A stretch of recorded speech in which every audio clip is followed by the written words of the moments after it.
ये है भारत का प्रसिद्ध नगर इलाहाबाद।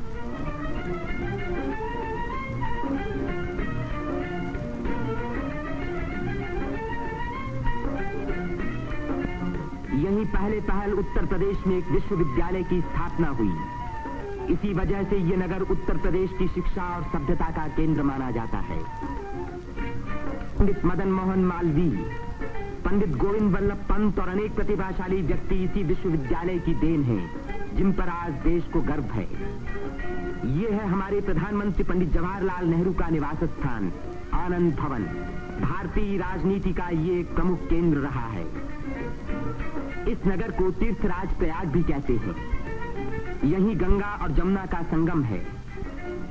इसी संगम में गुप्त सरस्वती नदी भी आकर मिलती है। इसीलिए इस स्थान को त्रिवेणी संगम कहा जाता है। त्रिवेणी बहुत पुराने जमाने से भारत का एक पवित्र स्थान माना जाता है। सृष्टि की रचना की शक्ति प्राप्त करने के लिए यहाँ ब्रह्मा ने यज्ञ और तपस्या की।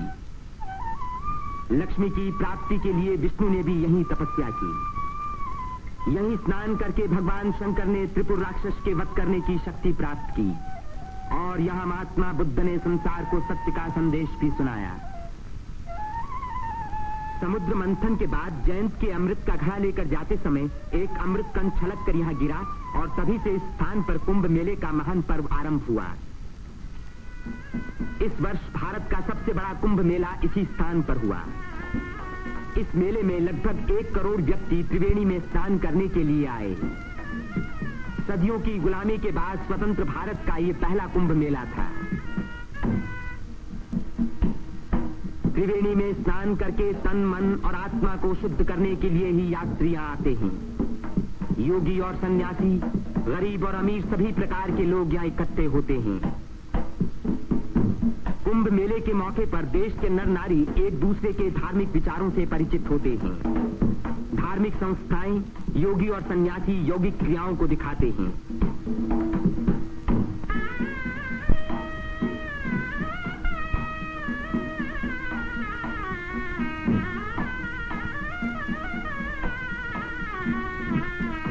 धार्मिक विचारों पर तर्क वितर्क होते हैं और देश के गौरवपूर्ण प्राचीन रहस्यों का उद्घाटन होता है। यहाँ के सुंदर दृश्य प्राचीन भारत की महत्ता की याद दिलाते हैं।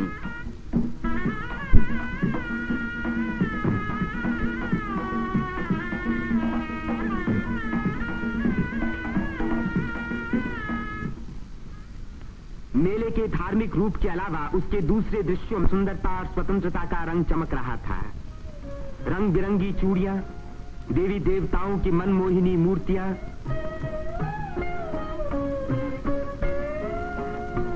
हरी जपन की मालाएं, सिंदूर और चंदन के ढेर, औरतों के साज श्रृंगार, बच्चों के खेल खिलौने, लाल बुझक्कड़ मिट्ठू मियां। तीर्थयात्रियों की सुविधा और सुरक्षा के लिए और स्वतंत्र भारत के इस महान पर्व को सफल बनाने के लिए उत्तर प्रदेश सरकार ने अपनी ओर से कोई कसर उठा न रखी। मेला शुरू होने के कई महीने पहले से ही सरकार की ओर से तैयारियां शुरू हो गई थीं। उबड़ खाबड़ जमीन को समतल बनाने के लिए बुलडोजर जैसी बड़ी बड़ी मशीनों से जमीन की सतह ठीक की गई।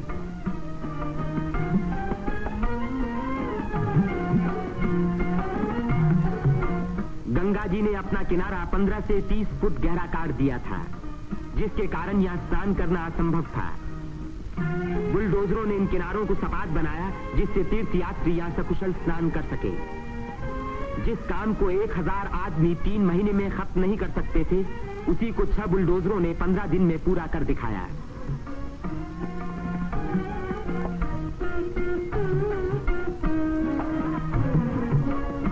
फौजी इंजीनियरों ने सड़कों पर बिछी रेलवे लाइनों के ऊपर पुल बनाने में बड़ी मदद की।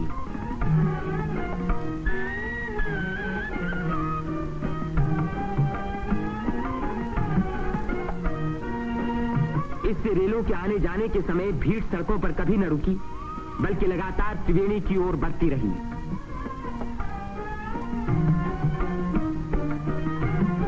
जगह की कमी के कारण ज्यादा लोगों के रहने का इंतजाम गंगा के पूर्वी तट पर झूसी की ओर किया गया।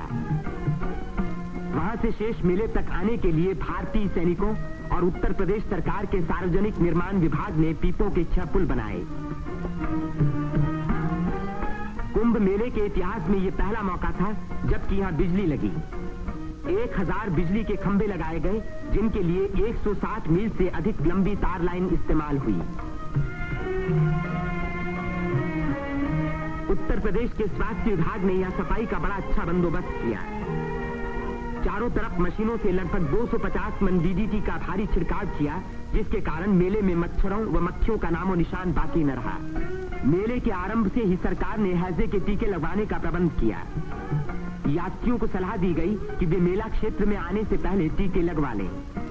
कदाचित इसी व्यवस्था के कारण मेले के मौके पर कोई भी रोग नहीं फैला।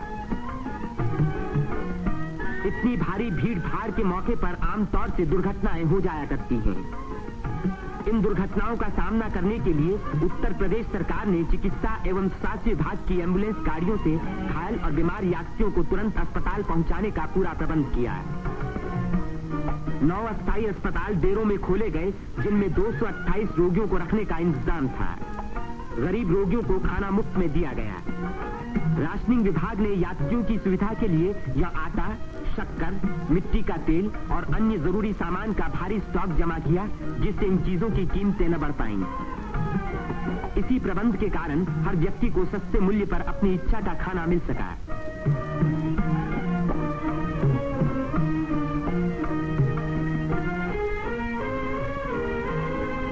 सेवा समिति, अग्रवाल समिति और भारत स्काउट्स एंड गाइड्स जैसी स्वयंसेवक संस्थाओं ने यात्रियों के मार्ग निर्देशन, उनकी सुरक्षा और घायलों का प्राथमिक उपचार किया।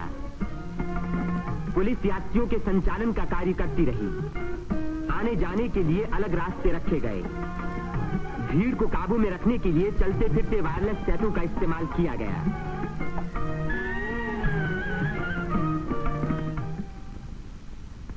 भूले भटके लोगों को खोज निकालने और उनको उनके घर वालों तक पहुंचाने का खास इंतजाम किया गया।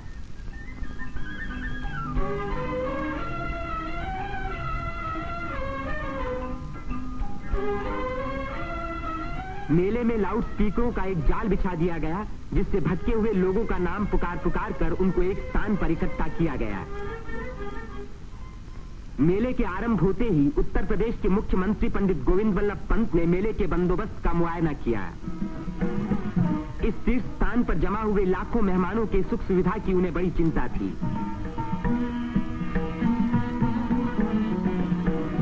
उन्होंने नाव पर सवार होकर घाटों का निरीक्षण किया।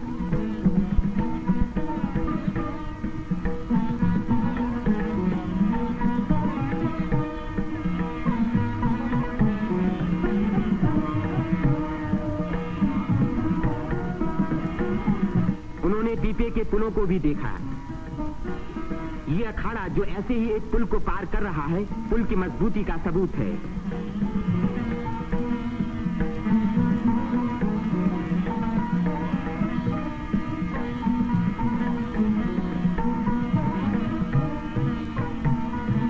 हमारे प्रधानमंत्री पंडित जवाहरलाल नेहरू ने भी मेले के इंतजाम का निरीक्षण किया। वे सड़कों पर घूमे और पुलों पर भी गए।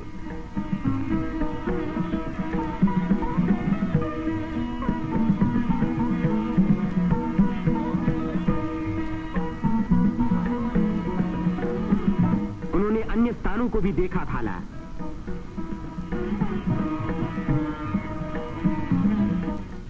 भारत के अन्य लाखों व्यक्तियों की भांति हमारे राष्ट्रपति श्री राजेंद्र प्रसाद ने भी त्रिवेणी में स्नान किया। इस दिन अपार जनसमूह यहाँ इकट्ठा था।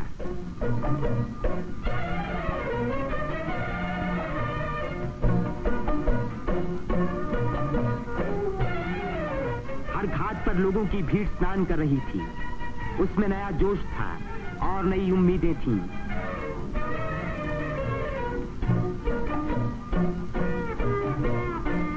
ये दृश्य जाहिर कर रहा था कि इस भीड़ की महान रचनात्मक शक्ति के कारण देश का भविष्य उज्जवल है। उसकी इसी शक्ति के कारण हमारी उन्नति के बड़े से बड़े कार्य अवश्य सफल होंगे।